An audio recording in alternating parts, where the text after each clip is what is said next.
This is my 2024 Toyota GR86, and after 6 months of ownership, I'm going to go over the good, the bad, and the ugly. So starting off with the good, which there's a ton of, is of course the handling. The handling on this thing around corners, turns is an absolute phenomenal experience. It is super, super fun. Next up is going to be the gearbox. The gearbox is super notchy and it feels phenomenal. I have a 2007 Honda Civic Si. I used to think the gearbox in that was super good, but compared to this is next level. I don't know if it's just because it's so new compared to an '07, but it feels so good. You snap right into gears and allows for some quick shifting. And then the next good thing is going to be, of course, the look of it. It is absolutely stunning, especially in the blue. This blue is what sold me on the car. I wasn't even looking for a car at the time, but this came onto a lot and I had to get it. It was just too beautiful to pass up.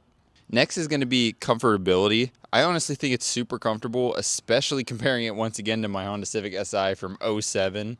This is a much more comfortable ride. The suspension isn't too rough. It's definitely not soft, but for a sports car, it is pretty comfortable. And then in the price range, it's kind of going up against all the turbo cars. I like that they kept this with the boxer engine and naturally aspirated. It sounds super good. The only unfortunate thing is with the stock exhaust, you don't get to hear too much of it. So if you're going to get this car, you definitely need an exhaust because the stock one, like most cars, is way too quiet and it does not do the car justice at all. So now going into some of the bad stuff is going to be the size. The size of this thing is not ideal. And if it's just like a weekend car, it's fine. But if you're trying to carry anyone with you other than one other person, you're going to run into some issues because the back seat is not usable at all unless someone lays flat or something. With that being said, though, if you lay down those seats and you need some trunk space, it's not too shabby. The next bad thing is for not having a turbo, you would expect some good gas mileage. Maybe it's just the way I drive, but the gas mileage on this is not super great and the gas tank is not a whole lot bigger, so you're going to be stopping at the gas station quite a lot, which really isn't a problem because then it just begs you for compliments every time you go. Another bad thing is if you live in a place where it snows at all, if you're on the stock tires or any sort of sport tires, at least, you're not going anywhere. I tried to take this thing out in the snow one time and I could barely get out the driveway.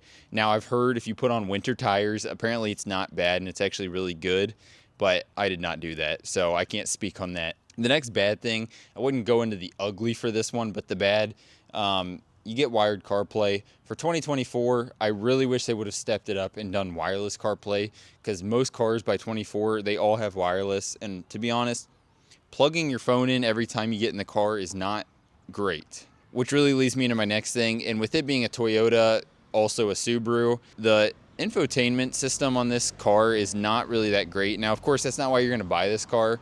I bought this car solely for the driving capability and the fun behind the wheel. But with that being said, at $30,000, the infotainment system kind of sucks. It's Toyota technology, so everything's kind of outdated compared to other 2024 cars out there. You don't get much of a screen or anything. Another huge thing, this one is huge. The cup holder placement in this car is not my favorite.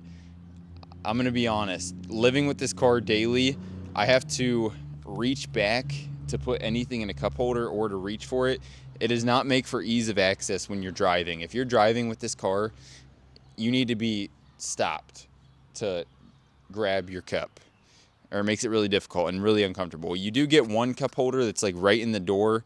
That is the only convenient one. The other ones are not convenient, which I guess arguably you probably shouldn't have drinks in this car anyway if you want to keep it nice, but that's not realistic. And with all that being said, we're going to go into the ugly category. This one was really hard for me to even think of anything because I do love this car more than anything. Within 6 months, there's not a day that goes by that I don't love getting behind the wheel of this car. It's an absolute blast. So before I even get into this part, if you're thinking about buying this car, I absolutely would recommend it. It is the most fun car I've ever had. It's not comparing it to a whole lot other than a 2007 Honda Civic Si, but absolute blast.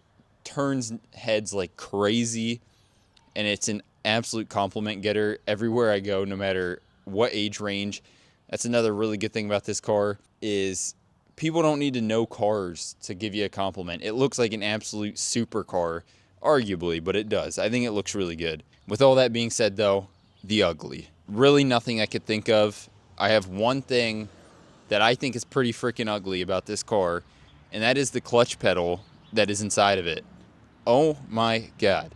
I've had this car for 6 months and I still can't shift properly. And it's not user error by any means, because I had, once again, the 2007 Honda Civic Si, no problem shifting that car. But when I get in this car, trying to shift it is a nightmare. And I think it's because the clutch pedal has like a spring and it's super springy. Mainly second gear is where I find that it's the most problem. But when you're shifting from first to second, sorry, there's some loud cars going by. When you're going into second gear, it just wants to spring you back and forth and jolt you, and it drives me insane. At first, I thought it was just me getting used to a new clutch, because it is super light compared to the old car I had, where it was a much heavier clutch. This clutch is like a feather.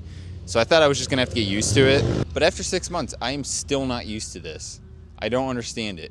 The amount of focus that has to go into every single shift is absurd. And I do think there's some DIY, like quick things that you can do to fix that, but I haven't really cared that much to do all that.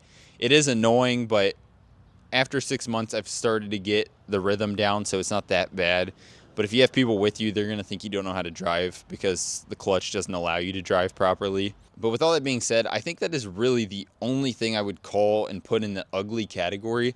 Everything else is livable. I mean, it's still even livable at that, but like nothing else screams out at me every time I get in this car. I drive it nearly every single day, and I love everything about it. The sound system's pretty good. I got the premium trim, so this one specifically has some extra speakers, so I think the sound system's really good. Some people might disagree with that, but I think it sounds good. So if you're in the car market currently and you're thinking maybe a Toyota GR86, and it's rear-wheel drive, that's a huge pro.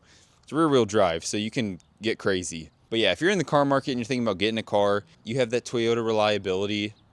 You have a boxer engine that sounds insane with a right exhaust, and it snaps every single neck when you go by. This is an absolutely fantastic option. It's a huge upgrade from the previous BRZs and 86s out there. It makes a lot more power. A lot of people try to call these slow. I don't think it's slow. Comparatively, it depends what you throw it up against, but when you're going around corners, you're going to be going a whole lot faster than most other cars in this price range. And it's an absolute blast. So if you're thinking about it, let this video tell you, you definitely should get it. You won't regret it. It's an awesome car, and I love it. Thank you so much for watching.